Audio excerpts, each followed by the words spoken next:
No, it's great to be here. I want to thank everyone for coming, and not just because I like attention, which I do, but because PROPEL's mission is to create an environment in Maine where young professionals and young businesses can thrive. And I think that's really important to support. So I think that's all something that you guys should be proud of, because by coming here, you are supporting the Portland Chamber and PROPEL.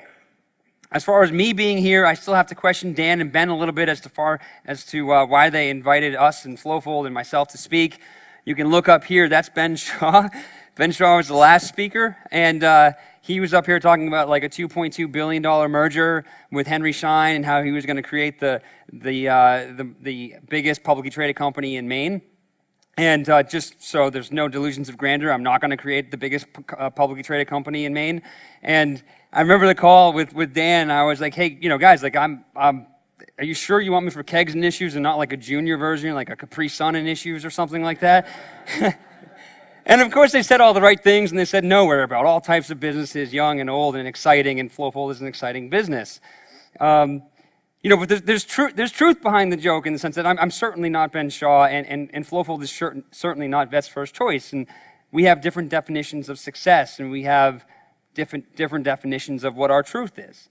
And I think that's a good segue for what I want to talk to you guys about tonight. In general, I'm going to keep this pretty high level. I made a joke on social media that this wasn't going to be the 5 key strategies you can use to grow your e-commerce business. It isn't going to be how millennials are changing the face of retail. If you want to know those things, I'm happy to talk about them off stage. And as far as e-commerce growth is concerned, Devin McNeil is here, and he's grown our Amazon business by about 100% over the last couple of months. So he'll talk your ear off about that stuff. I'm talking about the high-level stuff for a couple of reasons. One, I don't know what types of businesses you're all part of. I don't know what you want to do in your life, so I'm hoping that these sort of nuggets will be relevant to more people. And then two, just selfishly, it's more fun to talk about these types of things. So what we're going to do is we're going to talk about 3 things I'd like you to think about from a business perspective, and then 3 things I'd like you to think about from a personal perspective, and also with the state of Maine in mind. But I suppose I should briefly tell you a little bit about Flowfold and why we are here and why Dan thought it was an exciting company in the first place. And I'll spare you all the boilerplate mission and vision statements and customer value propositions and make it really kind of crystal clear. This right here is what started Flowfold. This wallet is 10 years old. I forget every time I open it that I used to have a mullet. That's embarrassing. But this wallet is was probably one of the first wallets that Charlie made. Quick correction, Devin and Charlie are the 2 co-founders of Flowfold, and I am one of the owners, and I'm fortunate about that, but they really took the leap back in 2010 to get this thing off the ground. But what's exciting is that in 2005, Charlie was working in a sale loft, and when his old leather wallet fell apart, he grabbed some sailcloth out of a trash can, and he made himself a new one.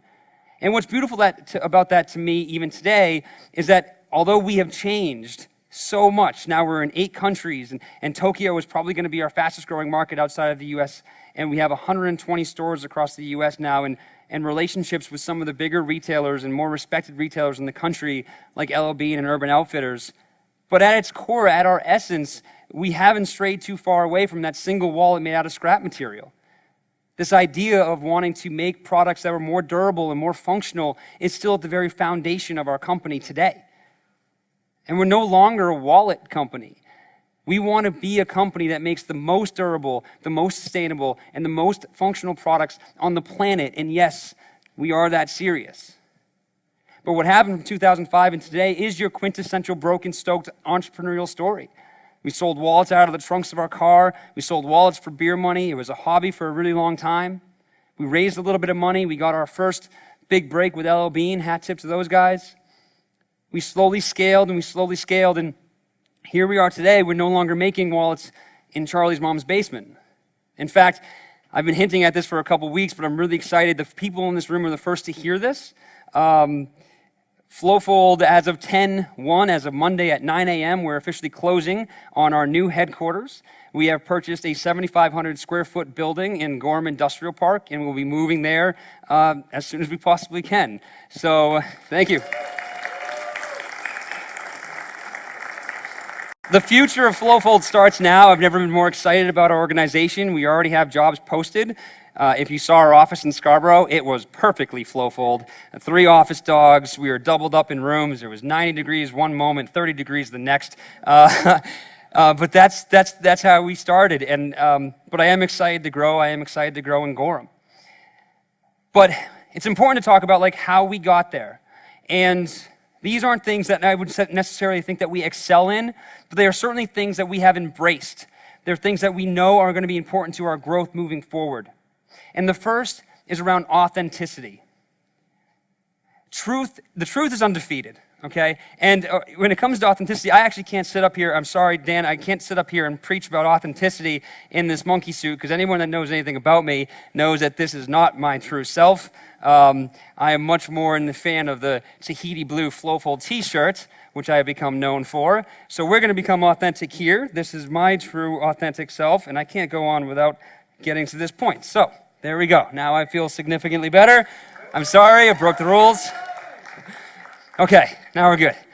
But authenticity. When it comes to your business, my favorite quote from Steve Jobs is when he's talking about marketing and how marketing is about values. It's a noisy world, it's a complex world, and we're not going to be able to get the chance for our customers to know everything about us. So we have to be extremely clear on what we want them to know. Now, there's a lot that's going on in that one statement. You need to be clear about your messaging and your content and all of different touch points and your pathways for distributing information. But more importantly to me, that's about having an authentic voice. The easiest way to be clear about what your customers know about you is to be authentic. And at some point, you need to take a stance. I'm going to give you 2 examples. One with Flowfold. In the end of 2016, I met the most unbelievable woman I've ever met in my life. Her name was Adele, and she was the founder of Women United Around the World. Women United Around the World is a local nonprofit organization that trains women refugees how to sew so they can find gainful employment, but also gain some confidence. We knew at Flowfold that this was this was in our DNA. This was part of our core values. We strive to support our local community in any way, shape, and form that we can, and we also do our best. We have a platform, and we do our best to try to make our company, Maine, and the industry in general as inclusive and as diverse as we possibly can. So we came up with the idea. I think Max is in the room. She's a rock star, and she came up with a very simple, elegant design for a handbag, for a cross shoulder bag. We donated the patterns to them and all of the materials, and we said, during your process, during your training, during your teaching, you can make these bags. Here's the material. We will completely empower you to choose the colors that you want to make your own individual bag. What we'll do is we'll sell them on our website, and we'll donate 100% of the sales back to Women United Around the World so we can continue this process. It completely caught me off guard how successful this was. It was the most successful campaign we've ever run as a company. We sold out within 48 hours. We barely promoted it. And we had over 180 people since then submit emails asking us for when the product was going to be back in stock. At the end of the day, we chose to do this because we felt like it was the right thing to do. And the right thing to do is always the right thing to do. But I'm going to add a caveat with example number 2. You can no longer just do the right thing anymore. You do need to let your audience and your customers know how you're making the world a better place. They demand that from us. A recent study that I read showed that 81% of people expect brands to be completely transparent on social media. That's a higher expectation than they have for their politicians, for their friends and their family, and even themselves. Which means they hold brands at a higher level and higher expectation than the people running our country. I know millennials are a buzzword, but they are an important buzzword right now. They make up a huge buying group. And 60% of millennials self-identify as value-driven buyers, meaning they have either purposely stopped or started using a brand because of their ethics. Now, by now, you've all heard of or seen the Colin Kaepernick ad, and I'm not going to stand up here and tell you about how I feel about kneeling during the national anthem. That's not the point. The point is that Nike took a stance.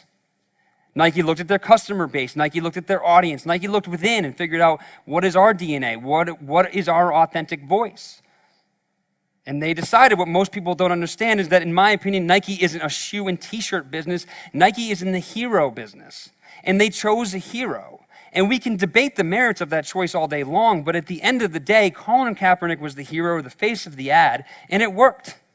Social media mentioned skyrocketed by 1,400% the day after the ad came out, and online sales have increased by 31%, even with some negative pushback around the ad. They took a stance.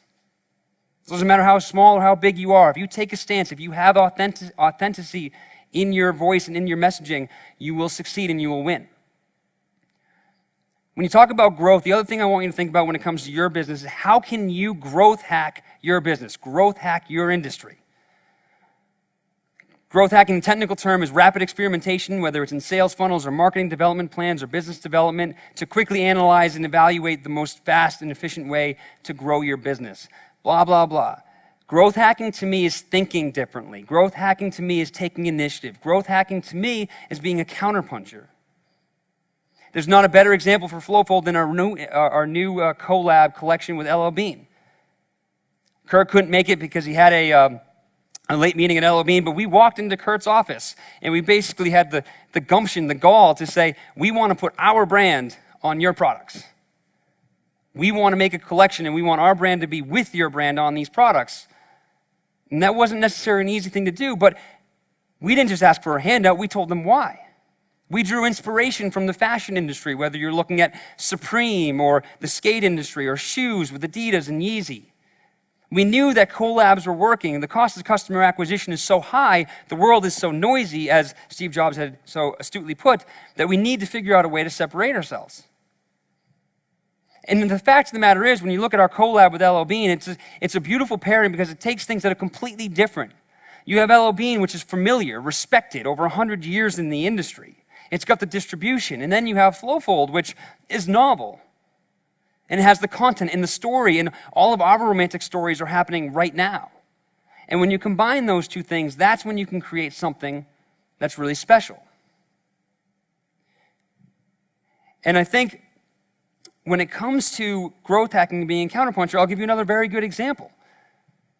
Right now in 2017, $70 billion was spent on TV ads. $70 billion of mostly big companies trying to get your attention on TV. Now, assuming you're even watching live TV anymore, which is very infrequent, right? Hulu and Netflix and Amazon Prime. But assuming you are, what do you do when the commercial comes up? You grab this thing, right? This is where you want to get your content. So eventually, that $70 billion, they're going to get smart enough and they're going to figure it out and they're going to move it towards other marketing channels. And what that's going to do is it's going to drive those costs of those ads up. And I'll take it one step further. If you're looking at e-commerce ads in general, Google had about $60 billion in advertisement. $60 billion. Facebook had $27 billion. But Amazon had only $4.5 billion in ad spend. Yet Amazon owns first product searches. People are going to Amazon and using it as a search engine to find products that they want to buy, yet only 5% of the total ad spend is being put on Amazon. And if you're a counterpuncher, if you're a growth hacker, then what you're going to do is you're going to figure out a way to take advantage of that because the math doesn't line up. Quite frankly, if you have a product that can be sold on Amazon and it's not being sold on Amazon, you're doing yourself, your company a disservice, and you're costing yourself money. The third thing I want to talk to you about when it comes to your business is your team. Your team matters. It's the most obvious, but it's also the most important because it's the only reason why I'm here today is because of the Flowfold team. I couldn't sit here or stand here and talk to you about authenticity and growth and all the things that we're doing with LL Bean if I didn't have the best team on the planet, and from top to bottom, there's not a single team that I would trust more than the Flowfold team, period. And the reason is very simple, because if you look at the team, I absolutely want nothing to do with what Devin and Charlie are doing for work. They are masters at what they do, and they're much better at it than I am. And I think if you ask them the same thing, they probably wouldn't want to be up here, right? So I think what the key to having a good team, an effective team, is balance. I don't care where you look. I don't care what reports you read. A more diverse team outperforms a less diverse team, whether that's age, ethnicity, nationality, social status, sexual orientation. It doesn't matter. A more diverse team will outperform a less diverse team every day of the week.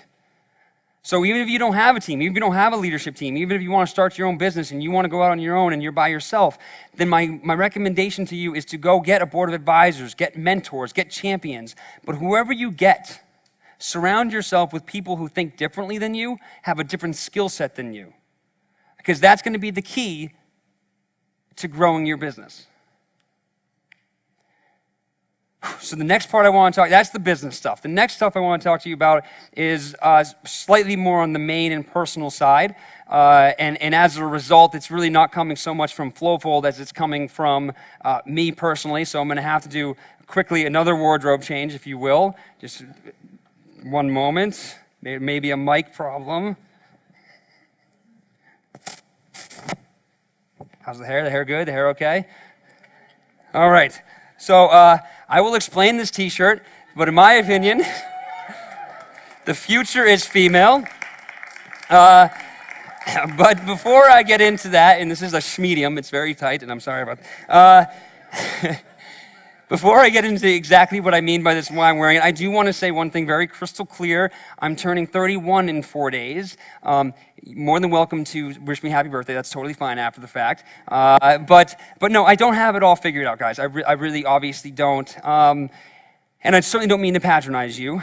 So, but I have learned some things, and I have learned some things through some fairly chaotic moments in my life, and I'm sharing them with you, as cheesy as this sounds, because I appreciate every single one of you in this room right now.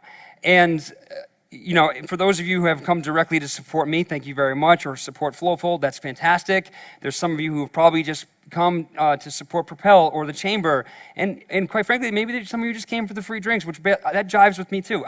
So in any way, I value every single person that's here. And so take this with a grain of salt. These are my thoughts and my opinions, but I'm going to ask three things of the audience and three things of myself personally. This isn't a pass on me. But the first is that we should all strive to create a place where Maine is a welcome and equitable place. And that's why I'm wearing this shirt. I don't know if you saw recently a Portland Press Herald article that showed that there was 46,500 women-owned businesses in Maine. That accounted for 51,600 jobs and $13.8 billion in annual revenue. Now, little did I know that between 2007 and 2018, not a single other state in the country had more growth in women-owned businesses and more growth in revenue from those businesses than the state of Maine. That's awesome. That's a win for us. But although the future may be female, the future is making less money.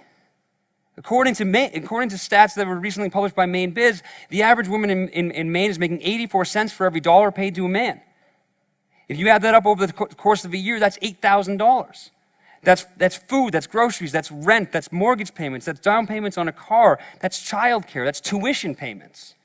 $8,000 is not an inconsequential amount of money. We can do better. And we need to close the gap. And it's not just about female equality. If you remember, I talked about diverse teams. This is actually fairly difficult for me to talk about. It can be uncomfortable, and it should be uncomfortable. But I was at Starbucks the other day, and I overheard two middle-aged women talking, and they were talking about a local bag company that I actually happen to hold in high regard. And one was talking to the other about why she refuses to buy from them because she finds it disingenuous that they say their bags are made in America and made by immigrants. And listen, everyone's entitled to their own opinion, and I wasn't there to debate her, I was there to get a coffee. But it's sad, and this is why I'm encouraging everybody internally to just evaluate our own potentially implicit biases that we may have, and then maybe also be there to help other people with theirs. It's sad to me then and now that her definition of immigrant was not American to the point where she couldn't even buy the handbags. But for me, immigrant means 72% of our population growth in the greater Portland area. Young population. To me, immigrant is 6% of all STEM jobs being filled. To me, immigrant means 37% having a college education or higher compared to 30% for USA born. To me, immigrant means $1.2 billion in economic input in just greater Portland. To me, immigrant is fucking American, and I'm sorry, Dan, for swearing. I wasn't supposed to swear. I get jazzed up here.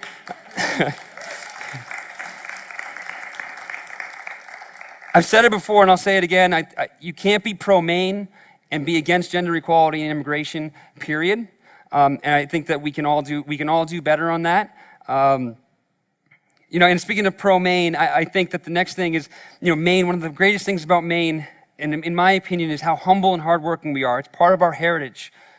Both my sets of grandparents worked in the mills in Lewiston, and it's something that I was reminded about constantly.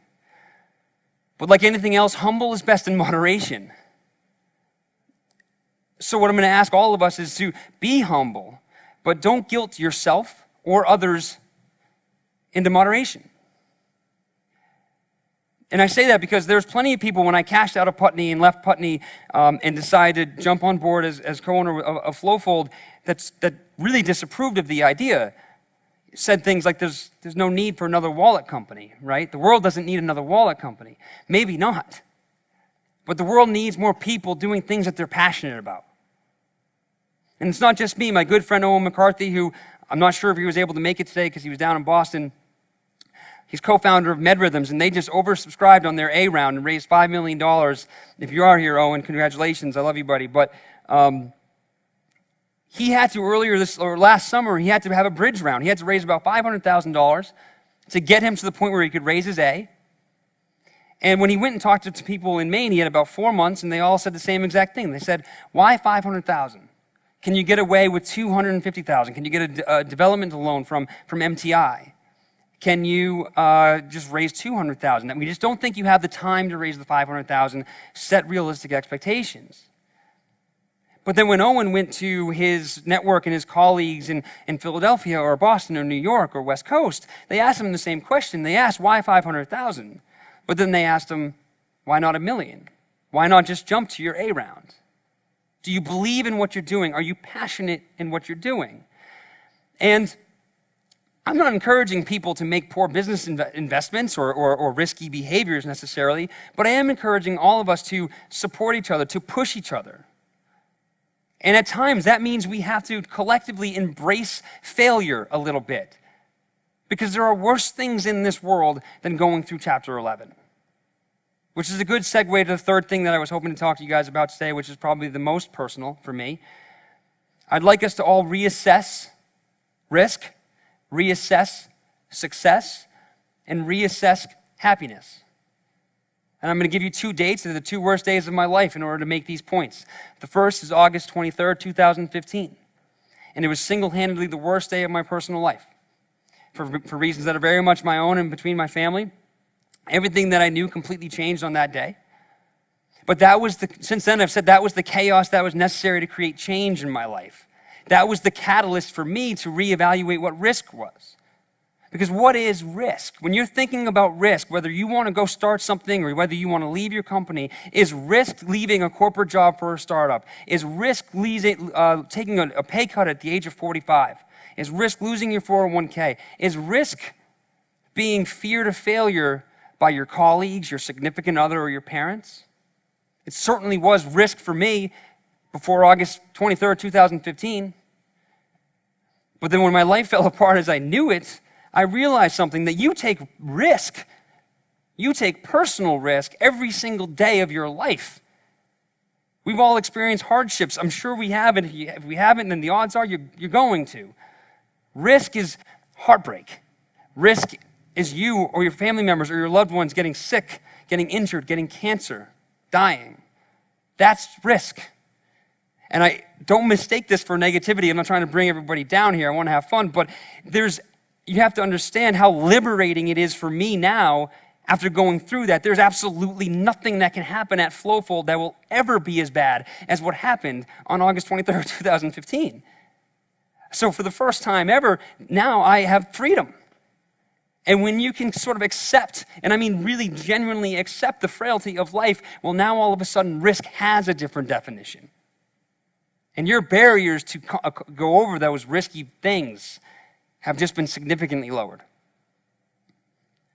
The second date is April 22nd, 2016. Not even a year after the worst day of my personal life came the worst day of my career, when Putney sold for $200 million. And I know that sounds ass backwards, but let me explain. In 2013, I joined Putney young and dumb, And I knew that they had VC money. They had raised about 40 million, I think, at the time in venture capital money. And anybody that knows about VC money, you know that the clock starts ticking. As soon as there's one investment, you got about 3 or 5 years before the VCs want to cash out. So I joined. I'm like, I'm along for the ride. I don't really care what I do. You can make me the janitor. You can make me an inside sales rep. It doesn't really matter. I want to be part of the company. And every single review I get, I'm going to ask for stock options. I'm not going to ask for salary. And that's because I was thinking about the future. I was thinking about the sale. And along the way, all I was really enjoying was every other Friday when I was getting paid and the thought of the outcome of the sale. Now, I don't regret necessarily the people that I met. Drew Hamlin is here. He's one of my closest friends. I love the guy to death. I worked under Jean Hoffman, who was an incredible business mind and in general an incredible woman. She cut every single person. I don't know if everyone knows this, but she cut every single person that worked at the company a check for the maximum allowable that you couldn't get taxed on. It was like $14,000 and change. She gave everybody a check. That was out of her proceeds from the sale. I don't regret those things, but I do regret waking up every single day thinking 3 years ahead. I do regret not enjoying the process. Because when the company sold on that date, April 22nd, 2016, I realized now all of a sudden that there was no light at the end of the tunnel. They wanted to keep me on board. Meanwhile, I was begging, I was hoping that they were just going to fire me because I didn't have the courage to leave and pursue something that I wanted to. Fortunately, for me, I just experienced the worst day of my life about 8 months ago, and now I have a new definition of success, which is figuring out a way to enjoy the process, and so I bailed. And I started up with Flowfold full time, and it's been the best decision, obviously, that I've ever made in my life. And I may not be truly happy. I joked about therapy, but I do go to therapy. I still talk about these things. I am type A. I do take things personally. I don't have it all figured out. But I certainly know a couple things that don't make me happy, and I'm going to start there. There's absolutely zero correlation between money and happiness for me. None. And also, I spent 3 years chasing a carrot just to get there on April 22nd and realized I don't even like carrots. So I figured that out at least. And I figured out that I'm going to try to enjoy the process. And believe it or not, I'm not speaking in hyperbole here. I have never had more confidence in the Flowfold team and our Flowfold company. We're growing. We're going to move soon. I'm excited as hell. But if we were to go through bankruptcy tomorrow and I would sign those papers, I'd be happier that day than when I signed the papers on my stock options when Putney sold. Because at least I could go home that night and lay my head on the pillow and know that every single day I went into work excited about what we were trying to build. Every single day I went into work excited about what impact we could make on our community. And we could hire and we could make you all proud and we could make Maine proud. That's all I really want to do. And if it doesn't work out, then who the hell cares? I mean, I wanted to, but at least I'm enjoying the process along the way, and that's happiness for me. So if you take absolutely nothing else away from me tonight, and I know I've way overstayed my time, but if you take absolutely nothing else, forget about the authenticity and Colin Kaepernick and LLB and growth hacking, and forget about all of it. If you can just go home and do whatever it is that you do. I'm a bath guy, so I go home, take a bath, have a glass of wine. I'm totally fine with admitting that. Whatever. All right, do your thing, find your little place of peace, and evaluate what is it that makes you happy? What is your process? And if that process is broken, then really my encouragement to you, I'm imploring you to try to figure out how to fix that process. And it doesn't have to be your career. If you're lucky enough to have kids, if you're lucky enough to have someone that you love and your process is around building that relationship, then fine, focus on that process. But my only ask of you guys tonight is that you do find that process, and my only hope is that you find happiness in that process. That is pretty much everything I had to say. I will be back, I think, on October 30th, where I'm having a lot of fun doing a Spark event, or Battle of the Bosses, and we're going to be donating a lot of money to a lot of good causes, assuming I win. I'm going to try real hard. That's October 30th, and then I think I'm supposed to get Quincy back up here. So thank you all very much. I appreciate it. Enjoy the rest of your night. Thank you.